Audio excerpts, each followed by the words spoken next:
যে বিচার কার্যক্রম হচ্ছে সেখানে আমরা দেখতে পাই যে যেই পুলিশ সদস্যটি শহীদ আনাসকে গুলি করেছে তাকে নামমাত্র 3 বছরের সাজা দেওয়া হয়। যেই বিগত আইজিপি চৌধুরী আব্দুল্লাহ আল মামুন এই পুলিশ বাহিনীকে নেতৃত্ব দিয়েছিল ছাত্র জনতার উপরে গুলি বর্ষণ করার জন্য, তাকে নামমাত্র 5 বছরের সাজা দেওয়া হয় এবং সেটি নিয়ে সবাই চুপ থাকে। কেউ কোনো বিন্দুমাত্র কোনো কথা বলে না। আমি তখন খুব দুঃখ পাই।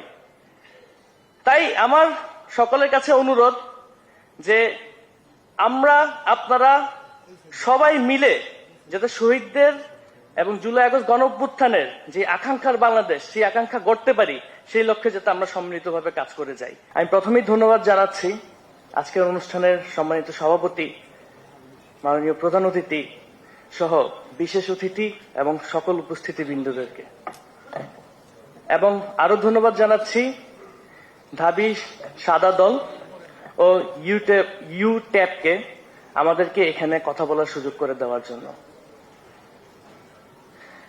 আমাদের সামনে বাংলাদেশের বিভিন্ন প্রান্ত থেকে, বিভিন্ন বিশ্ববিদ্যালয় থেকে শিক্ষকবৃন্দরা উপস্থিত হয়েছেন। একজন ছাত্রের জন্য সবথেকে কঠিন কাজগুলোর মধ্যে একটি শিক্ষকদের সামনে দাঁড়িয়ে কথা বলার জন্য। তাই আপনাদের কাছে আগেই দুঃখ প্রকাশ করে নিচ্ছি যদি আমার কথায় কোনো ভুল ভ্রান্তি থেকে থাকে। আমরা একটু আগে শহীদ ওয়াসিমের বাবার কথা শুনছিলাম, তিনি বলছিলেন শহীদদের আকাঙ্ক্ষা বাস্তবায়নের বিষয়ে। শহীদদের আকাঙ্ক্ষার কথা যদি আমি বলি, আমার মতে এটিকে 3টি লাইনে বিভক্ত করা যায়। প্রথম, ফ্যাসিবাদী রাষ্ট্র কাঠামোর পরিবর্তন। দ্বিতীয়, রাজনৈতিক সংস্কৃতি অর্থাৎ পলিটিক্যাল কালচারের পরিবর্তন। তৃতীয়, জুলাই গণ অভ্যুত্থানের গণহত্যার সুষ্ঠু বিচার সম্পন্ন করা। এটি আমার মতে যে এই 3টি লাইনে আমরা শহীদদের আকাঙ্ক্ষা এবং জুলাই আগস্ট গণ অভ্যুত্থানের আকাঙ্ক্ষাকে আমরা ব্যাখ্যা করতে পারি। আমার কাছে দুঃখ লাগে যখন আমি দেখতে পাই যে পার্লামেন্টে কোনো একজন তরুণ সদস্য দাঁড়িয়ে বলছে যে জেনজিরা অমুক জিনিস চায় না। আমার প্রশ্ন, কোন জাতীয় সম্মেলনে, কোন গণভোটের মাধ্যমে সেই তরুণ সদস্যকে জেনজিদের দায়িত্ব দেওয়া হয়েছে? এটি আমার সবার কাছে প্রশ্ন। অবশ্যই যে কোনো বিষয় আলোচনা, সমালোচনা এবং সংশোধন যোগ্য, কিন্তু এভাবে জেনজিদের কথা বলে, একটা জেনারেশনের কথা বলে নিজের রাজনৈতিক অবস্থানকে চাপিয়ে দেওয়া, এটি তো আরেকটি ফেসিবাদের লক্ষণ। আমরা দেখেছি মাননীয় প্রধানমন্ত্রী নির্বাচিত হওয়ার পরের দিনই তার বিরোধী দলের নেতাদের বাসায় গিয়েছেন এবং এই পুরো বাংলাদেশকে একটি বার্তা দিয়েছেন এই রাজনৈতিক সংস্কৃতি পরিবর্তনের, পলিটিক্যাল কালচার পরিবর্তনের। আমরা খুবই আশাহত হয়েছি, কিন্তু তার বিপরীতে আমরা কি দেখেছি?